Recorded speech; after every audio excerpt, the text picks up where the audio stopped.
gustaría que repasásemos los valores los valores del ciudadano del cielo. Cuando empieza la predicación elevo un poco el tono, también para despertarnos un poco y también para captar vuestra atención. A mí me encantan las estaciones del año, sobre todo cuando van cambiando, cuando hay cosas tan impresionantes como las tormentas que hemos vivido esta semana. Y la verdad es que cada estación tiene su encanto, no sé si os lo parece. Hay algunas que nos pueden gustar más, otras menos, pero en el fondo cada una de ellas nos evoca a ciertas cosas según nuestra personalidad. Yo un poco con la melancolía, el otoño es una de las mías, porque el otoño es un poco melancólico, en el sentido de que los estados de ánimo a veces son bastante reflexivos, en este tiempo en el que tal vez no apetece tanto salir o estar todo el día afuera, ¿verdad?, de la casa, sino recogerte un poco y mirar desde la ventana el paisaje. La foto que os pongo a continuación es Manlleu.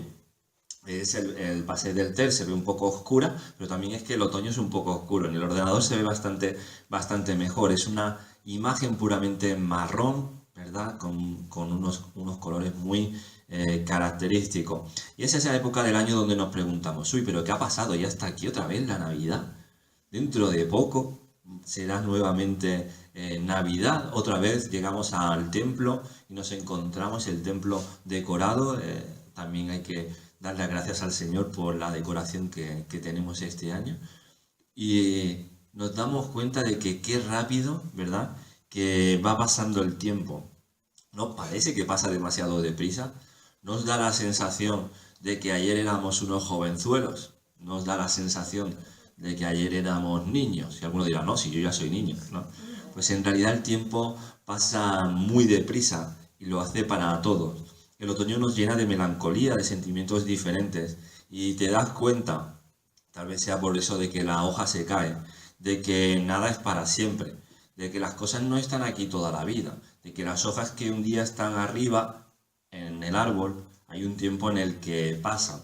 Esto es interesante también para los niños y jóvenes, porque todo pasa, y el tiempo también pasa, y todo nos llega en esta vida. Como muchos dicen, estamos aquí, pero mañana sabe Dios. Y efectivamente Dios sabe dónde estaremos cada uno de nosotros. Y en esta mañana yo os invito a pensar en nuestro otoño. No os invito solamente a admirar el paisaje, sino a poder mirar dentro de vuestra vida, ver cuál es vuestro otoño, el otoño de vuestra vida, porque el otoño es un tiempo de renovación. Tal vez para pensar en esas cosas que en nuestra vida deben ser renovadas, deben ser cambiadas por otras nuevas. Porque en el fondo lo que están haciendo los árboles, como todos sabéis, es renovarse y volver a florecer después cuando pase el invierno. En la Biblia nos enseña muchísimas veces que para el cristiano es como un otoño. Es como la vida, la sociedad, en el mundo en el que estamos, como diría el apóstol Pedro, ¿verdad?, de peregrinos. Eso significa que en nuestro mundo, en la sociedad en la que vivimos, el creyente no se siente del todo cómodo, no debería. Es como esos sillones que a veces, a la hora de dormirte la siesta, ¿verdad?, no encuentras del todo la postura. Y te vas poniendo así y te dices, no estoy bien. Y te das la vuelta y te pones de otra manera y al final no acabas encontrando la postura cómoda para quedarte dormido, a echar la cabezadita después de comer, ¿verdad? Pero a veces el mundo debería ser para el creyente de esta manera, un lugar incómodo, donde no nos sintamos nosotros cómodos. Hoy vamos a ver que el apóstol Pablo, hay un momento a la iglesia de Filipos que les dice, recordad que vosotros sois ciudadanos del cielo, que poco o nada tenéis que ver con los valores que hay en el mundo. Por lo tanto, os invito a repasar cuáles son los valores que sí, que deberíamos tener en nuestra vida. Os invito a leer el capítulo 3 de Pablo a Filipenses, desde el versículo 17 al versículo 21. Hermanos, sigan mi ejemplo y fíjense también en los que viven según el ejemplo que nosotros les hemos dado a ustedes. Ya les he dicho muchas veces, y ahora se lo repito con lágrimas, que hay muchos que están viviendo como enemigos de la cruz de Cristo, y su fin es la perdición. Su Dios son sus propios apetitos y sienten orgullo de lo que debería darle vergüenza. Solo piensan en las cosas de este mundo. En cambio, nosotros somos ciudadanos del cielo y estamos esperando que del cielo venga el Salvador, el Señor Jesucristo, que cambiará nuestro cuerpo miserable para que sea como su propio cuerpo glorioso, y lo hará por medio del poder que tiene para dominar todas las cosas. El ciudadano del cielo, el creyente, tú y yo deberíamos tener 4 valores en esta mañana que poder recordar. Son muy sencillos. El ciudadano del cielo es un fiel seguidor de Jesús. Lo primero que estamos viendo y destacamos en las palabras es según el ejemplo, unas palabras que resaltan en el principio de nuestro texto. El ciudadano del cielo también desarrolla una extraña habilidad. Se aleja de lo malo, se aleja de las malas relaciones, sabe poner límites. El ciudadano del cielo es una persona que vive con esperanza, que sabe y enfoca correctamente el futuro en su vida y las cosas que pasan en el presente. Y por último, el ciudadano del cielo vamos a ver que también experimenta una vida de transformación, una transformación poderosa. Eso es lo que creemos, esos son nuestros valores y eso pasa constantemente en nuestra vida. O tal vez deberíamos hacerlo en formato de pregunta. ¿Esas cosas pasan en nuestra vida? ¿Vivimos con esperanza? ¿Vivimos experimentando una transformación en nuestra vida? O más bien, a veces huimos de todo lo que represente un cambio en nuestra vida, aunque ese cambio sea Dios mismo el que lo está haciendo. Vamos a empezar por la primera parte del texto, en la cual se enfatiza que el cristiano, el ciudadano del cielo, debería convertirse en un seguidor fiel. Hasta por 2 veces aparece la palabra ejemplo en el primer versículo, en el versículo 17. Sigan mi ejemplo, fíjense también en los que viven según el ejemplo que nosotros les hemos dado a vosotros. En definitiva, es lo que estamos viendo en la escuela dominical una y otra vez. Hay que convertirse en discípulos. Hay que saber y escoger bien las personas en las que nos vamos a fijar. En estos días en la Gran Recasta, muchas personas ponen fotos, ¿verdad? Ponemos fotos, nosotros también. Ponemos fotos de la Gran Recasta y damos a conocer la campaña. Es una manera, es una estrategia además para difundir la campaña todavía más. No sería un éxito posiblemente la Gran Recasta en toda Cataluña, en toda España, si no fuese por la gran difusión que existe de esa campaña en la que hemos participado. Pues bien, había un comentario que alguien ponía que la Gran Recasta fomentaba que se pusieran fotos, como hace cada año. Decía, yo prefiero que nuestra mano derecha no sepa lo que hace nuestra mano izquierda, sino dejar las cosas en oculto. Tenía varias contestaciones diciéndole, pero bueno, es que en realidad hay que visualizar, hay que ser buenos ejemplos. Y es bueno dar ejemplo. El pastor de la otra iglesia también me lo decía. Qué bueno es que salgamos en las fotos para que todos vean y sigan también nuestro ejemplo. Y es lo mismo que está haciendo aquí el apóstol Pablo. Está diciendo, sigan mi ejemplo. Fijaros en mí. Fijaros en mí. Hay veces que hay una falsa modestia, una falsa humildad en la que decimos, no, como soy tan humilde, a mí no tengo tantos defectos que mejor que no me miréis. En realidad, el reto que tiene el cristiano es convertirse en ejemplo. Elegir bien los referentes que va a seguir, pero convertirse también en buenos ejemplos. Porque fijaros que es lo que está haciendo aquí Pablo. Está diciendo, seguidme a mí, seguid el ejemplo que yo estoy dando, pero seguid también a aquellos que también, dice, viven según el ejemplo que nosotros le hemos dado a vosotros. En definitiva, es una cadena que se va repitiendo en la historia de la cristiandad.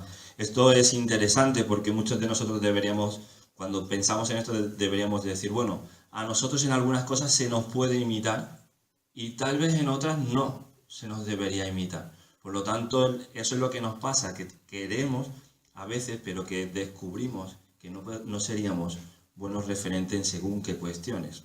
Fijaros lo que dice la palabra. Sed imitadores de mí, así como yo de Cristo. Por lo tanto, hay que elegir bien a quién se sigue.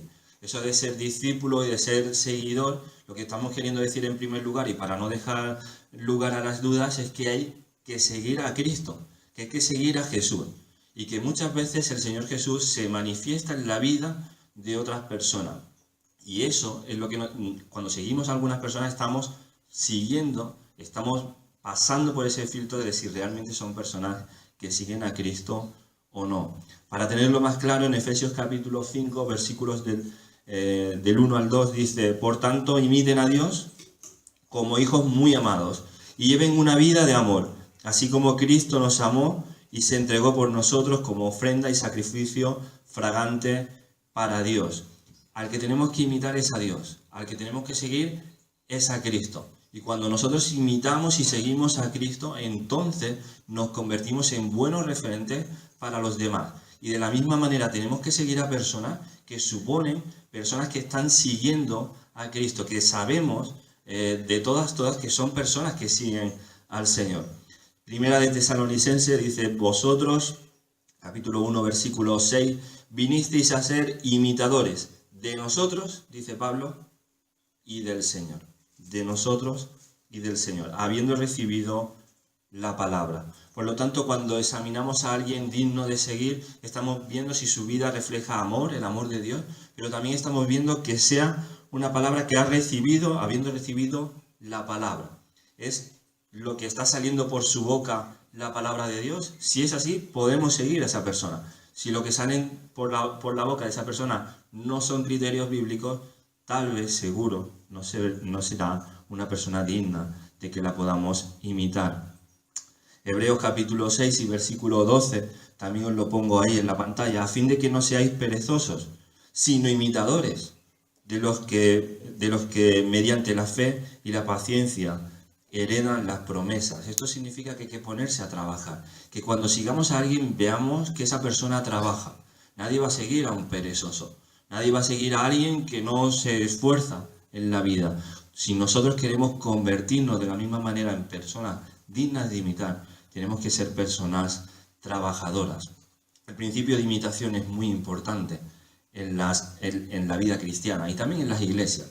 En las iglesias, sobre todo, que quieren crecer, porque las iglesias crecen cuando las personas tienen el compromiso de mostrar a Jesús y de hacer discípulos a los demás. C.S. Lewis, que seguro que lo conocéis, él escribe una cosa muy interesante, reflexionando sobre cómo los niños imitan, ¿verdad?, a los adultos. Dice: ellos siempre están fingiendo ser adultos. Y es lo que hacen los niños, fingen ser adultos.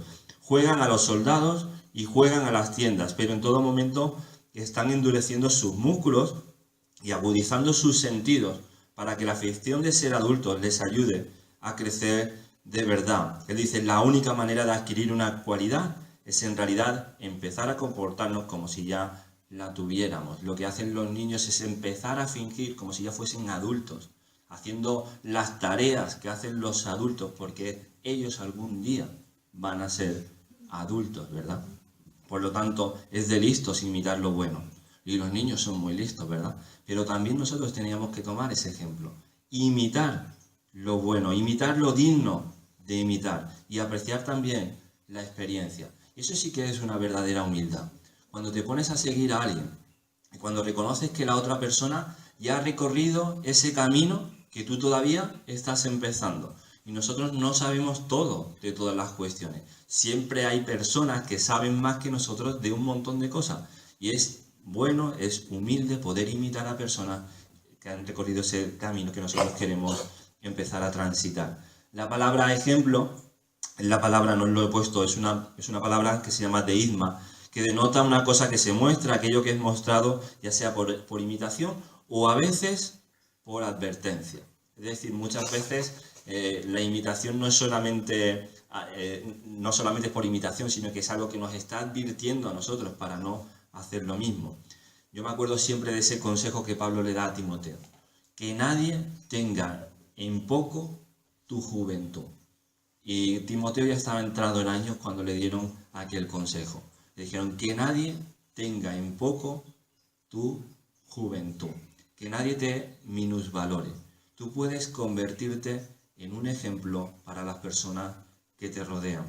Debe serlo. Si no sé ejemplo, le dice Pablo, de los creyentes, en palabra, conducta, amor, espíritu, fe y pureza. Algunas de las cosas ya las hemos visto en otros versículos, ¿verdad? Como el amor o como la palabra. Pero dice también en conducta, en espíritu, en fe y en pureza. Y yo me pregunto si soy un ejemplo en eso. Me pregunto, y creo que vosotros también debéis haceros esa pregunta, de si como creyentes vosotros sois ejemplo de ser creyente, en vuestra conducta, en vuestra palabra, en la forma de amar, en vuestra fe. Somos nosotros personas que somos fieles discípulos, porque eso es un valor de las personas que son ciudadanas del cielo. El segundo valor que vamos a ver en los dos siguientes versículos es muy interesante. El ciudadano del cielo se aleja, sabe alejarse de las malas influencias. Nos duele la vista, ¿verdad? Cuando vemos a personas que no deberían estar en lugares donde los vemos, ¿verdad? Personas que se dejan llevar por malas influencias. Y nosotros tenemos que reconocer que muchas veces a nosotros nos ha pasado exactamente lo mismo que a esas personas. De este texto yo destaco que dice que son muchos. Yo os lo he dicho muchas veces y ahora os lo repito con lágrimas, que hay muchos que están viviendo como enemigos de la cruz. Dice el texto que son muchos los que no viven el Evangelio. Son muchas las personas que están desorientadas. Por lo tanto, esto da todavía más importancia al primer valor que hemos dicho. Cuando tienes que buscar buenos ejemplos que seguir, no vas a encontrar muchos. Lo que vas a encontrar muchos es de malos ejemplos. Y muchas veces la salida fácil que tenemos para hacer la nuestra es decir, mira, es que hay mucha gente haciendo las cosas mal. Hay muchas personas haciendo cosas incorrectas. Y aquí nos lo está advirtiendo. Muchos están viviendo como enemigos de la cruz. No debemos ser ingenuos de pensar que todo el mundo es lo que dice ser. Que todo el mundo es cristiano simplemente porque dice que es cristiano. Que las personas simplemente porque un día hacen una cosa o dicen algo, entonces pensamos que son dignas de que le demos toda nuestra confianza. ¿Sabéis? Eso está despistando, eso está desviando a muchos creyentes hoy en día. Están fijándose en personas en vez de fijarse en el Señor, y encima se están fijando en malas personas o malos ejemplos. El Señor Jesús es el más tajante. Yo a lo mejor estoy diciendo las palabras con muchísima suavidad, pero el Señor Jesús decía, no todo el que me dice Señor, Señor entrará en el reino de los cielos, sino el que hace la voluntad de mi Padre que está en los cielos. Muchos me dirán en aquel día, Señor, Señor, ¿no profetizamos en tu nombre y en tu nombre echamos fuera demonios y en tu nombre hicimos muchos milagros? Y entonces yo les declararé. Es como si Jesús les estuviera interrumpiendo. Deja de decir argumentos, deja de decir excusa. Y Jesús dice, nunca os conocí. Apartaos de mí porque practicáis la iniquidad. Son dos clases de personas. Muchas veces lo vemos en la palabra. Los salvos y los perdidos. Las ovejas y las cabras. El trigo y la cizaña, que a veces crecen juntos. Y en el texto que a nosotros nos ocupa en esta mañana, los amigos o los enemigos de la cruz. Esto es muy sencillo. Tu vida está rodeada de amigos o de enemigos de la cruz. Yo cuando estoy con mis amigos, seguro que a vosotros os pasa lo mismo. Me relajo. Me relajo porque estoy con mis amigos. Mis amigos no me van a criticar, no me van a juzgar, van a entender mis bromas. Puedo estar tranquilo, puedo estar relajado. En cambio, cuando estoy entre enemigos o entre personas que no quieren el bien para mi vida, ahí no me relajo. Ahí estoy pendiente, ahí me defiendo, ¿no? Muchas veces el creyente no hace esa distinción y cree que va por la vida y no es vulnerable a esos ataques de los enemigos de la cruz. Aquí se nos está advirtiendo de que deberíamos elegir bien de las personas con quien nos rodeamos. Es muy sencillo. Quien te rodea es amigo o es enemigo de la cruz. A veces no podemos, muchos lo estaréis pensando, a veces no podemos elegir de quién estamos rodeados. Pero ¿sabéis? Otras veces sí que podemos. Otras veces sí que podemos elegir de qué personas nos vamos a rodear en nuestra vida. Por lo tanto, el análisis es importante. El enemigo de la cruz no valora lo que el Señor hizo en la cruz. En cambio, el creyente, el ciudadano del cielo, sabe lo que significa la cruz. Sabe que allí el Señor nos limpió, el Señor nos perdonó, y eso tiene el mayor valor para nosotros. El ciudadano del cielo no se avergüenza de su vieja vida y es capaz de cambiarla. No establece el criterio de cómo todo el mundo hace eso, pues yo me dejo llevar, sino que es capaz de distinguir. No le vale lo de toda la mayoría. La descripción que nos hace de las personas que son enemigas, dice, su Dios son sus propios apetitos y sienten orgullo de lo que debería darles vergüenza. Solo piensan en las cosas de este mundo. Yo cuando era joven siempre le decía a mi madre, ya, pero es que todos mis amigos hacen eso. O se lo decía a mi padre, es que todos van a ese concierto. ¿Yo por qué no puedo ir? Es que tú eres cristiano y los cristianos no deben estar en esos lugares. Pero es que todos van, le decía yo a mi padre, todos van. Y esas frases que dicen los padres, ¿verdad? Tantísimas veces, ¿no? Que dicen, ¿y qué pasa? Que si tus amigos se tiran de un puente, ¿tú también te vas a tirar del puente? Entonces cada uno tiene que tomar sus propias decisiones y tiene que tener sus propios valores. Y el valor de un ciudadano del cielo es aquel que sabe poner límites en sus relaciones personales. El tercer valor que os quiero compartir es que el ciudadano del cielo vive con esperanza. Lo vemos en el versículo 20. Dice, en cambio, nosotros, como ciudadanos del cielo, y estamos preparados que del cielo venga el Salvador, el Señor Jesucristo. Esta es la gran diferencia. Que tú eres un amigo de la cruz y no un enemigo, es que tú tienes esperanza en la cruz. Tú tienes tu esperanza puesta en el Señor. La filosofía del Carpe Diem, ya sabéis qué significa, porque Andrea además nos lo contó hace poco, ¿verdad? Es vive el momento. Literalmente toma el día, cosecha el día, lo que significa. Toma el día, toma lo que tienes en tu mano al instante. No te preocupes por el mañana, aprovecha el momento, aprovecha la hora, no te preocupes tanto por lo que va a pasar mañana. Es como aquel que sufrió un accidente, ¿verdad? Un accidente de tráfico de estos que son mortales, pero que al final acabó sobreviviendo. Y dijo, yo a partir de ahora vivo la vida a tope. Vivo la vida como si fuera el último día. Y no me hago planes a largo plazo, ni siquiera a medio. Yo vivo el momento. Porque decía, he vuelto a nacer. Es la filosofía de un caso real, ¿verdad? De muchas personas que han pasado por esa situación. En cambio, otros dicen, en esa misma situación de haber salvado la vida por los pelos, dicen, yo ahora entiendo el significado de la vida y que tengo que aprovechar el tiempo y todo el tiempo que tendré aquí y voy a ser responsable con el tiempo que me queda aquí en la tierra. Porque ¿sabéis lo que nos dice la palabra? Que el tiempo en esta tierra no es para siempre, que todo pasa y que un día tenemos que dar respuesta ante el Señor y ante el tribunal de Cristo y experimentar esa eternidad con el Señor. Esa es nuestra esperanza. Eso es lo que descansa nuestra fe. En el que si hoy me muero, sé que me voy con el Señor. En el que tengo esa convicción. Y no es un optimismo empedernido, un optimismo ciego de decir, bueno, es que siempre tratas de mirar las cosas lo más positivamente. No era el caso de Pablo. Pablo está diciendo que él incluso con lágrimas a veces tiene que advertir las cosas, que a veces tiene que llorar. Y eso una cosa no quita a la otra, al contrario. Las personas que experimentan la esperanza en el futuro es porque tal vez en el presente están sufriendo cosas en sus vidas y se enfocan en el futuro y en la esperanza que solamente el Señor nos da. Puede que hoy estés sufriendo cualquier cosa en tu vida, que estés pasando cualquier prueba, a lo mejor económica, a lo mejor familiar, a lo mejor una prueba que hasta ahora nunca habías experimentado. Pero la palabra te dice que mañana el Señor viene y te salva. Estamos esperando del cielo a que venga el Salvador, el Señor Jesucristo. Y Él secará nuestras lágrimas, como dice el texto que conocéis en Apocalipsis. Secará todas las lágrimas de ellos.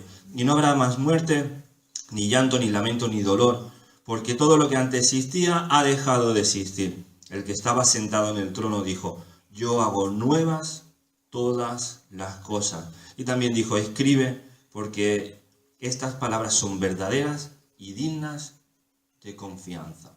¿Confías en estas palabras? ¿Confías en esto que nos dice la Biblia cuando está terminando? Casi en el epílogo la Biblia termina diciéndote, no te preocupes, Dios va a secar tus lágrimas, Dios entiende tu sufrimiento y esa es la esperanza del creyente. No es optimismo, es realismo, es confianza en un Dios que nos ha prometido que Él vendrá a por nosotros. Esos son nuestros valores, eso es lo que te va a sostener mañana. Porque a lo mejor hoy no estás pasando por esa prueba que yo te decía, pero no te quepa duda de que a lo mejor mañana lo vas a experimentar. A lo mejor hoy todo va bien, pero lo que te va a sostener mañana en tu vida es tu fe en el Señor. Toma buenas decisiones hoy, porque van a afectar a tu mañana. Y en último lugar, el ciudadano del cielo experimenta cambios.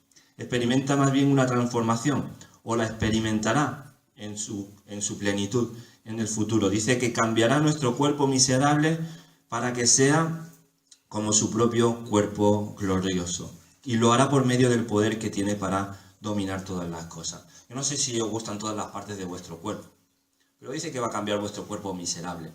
Pues mira, yo me alegro, porque hay cosas que de mi cuerpo que me gustaría cambiar. Pero sobre todo, me gustaría que el Señor tapase algunas de mis cicatrices. Algunas que tengo. Hay gente que me dice, uy, tienes una cicatriz aquí. Sí, es que tuve un golpe siendo pequeño, ¿no? Y la tengo desde pequeño, desde los 4 años. Y a mí me encantaría que esta cicatriz pues no tenerla. A veces se ve más, a veces se ve menos, ¿no? Según los días. Pero sobre todo, las cicatrices que el Señor quiere tapar en nuestra vida son las cicatrices de nuestra alma.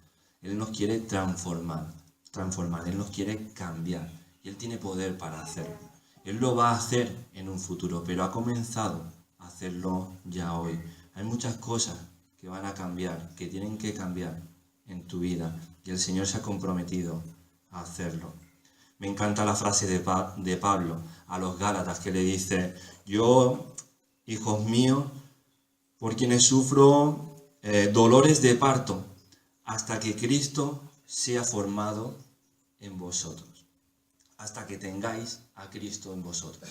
Yo no sé vosotros, pero a mí me falta mucho. Me falta muchísimo camino para que Cristo sea formado en mi vida.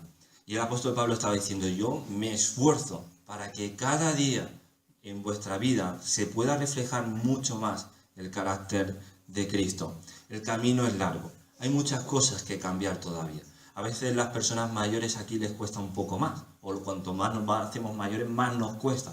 Porque los cambios los detestamos, no nos gustan. Pero la palabra de Dios nos dice que debemos renovarnos, que debemos cambiar nuestra manera de pensar, que de esa manera cambia nuestra manera de actuar en nuestra vida. Esa es la promesa. Vamos a reflejar la imagen del Señor Jesús. La gente cuando va, y con esto terminamos, la gente cuando va a las ruinas, a las del Coliseo, por ejemplo, ¿no? Y lo ve en ruinas, la gente admira esas ruinas precisamente por lo que fueron un día. Porque un día no fueron ruinas, un día fueron construcciones increíbles. A nosotros nos pasa justo lo contrario. Un día fuimos ruinas y el Señor nos está construyendo nuevamente. Y la gente podrá admirar la obra del Señor algún día, aquellos que fueron transformados por Él. El otoño es un tiempo de renovación, de fijarnos en el Señor, de que tal vez en nuestra vida hay hojas que deben caer para luego volver a florecer en nuestra vida de un aspecto mucho más hermoso. Os invito a pensar en este otoño, os invito a pensar en esta semana, ¿verdad? Por hacerlo práctico. ¿Cuáles son las cosas en mi vida? ¿Cuáles son los valores que todavía no tengo integrados en el corazón? Tal vez es la esperanza y me preocupo demasiado por las cosas que me están pasando o vivo con demasiada ansiedad. Descansa en el Señor y pon tu esperanza en Él. Tal vez la transformación o ser y tener buenos referentes en nuestra vida. Te invito a que puedas pensar en esta mañana cuáles son las hojas en tu vida que deberían caer para que puedas volver a florecer.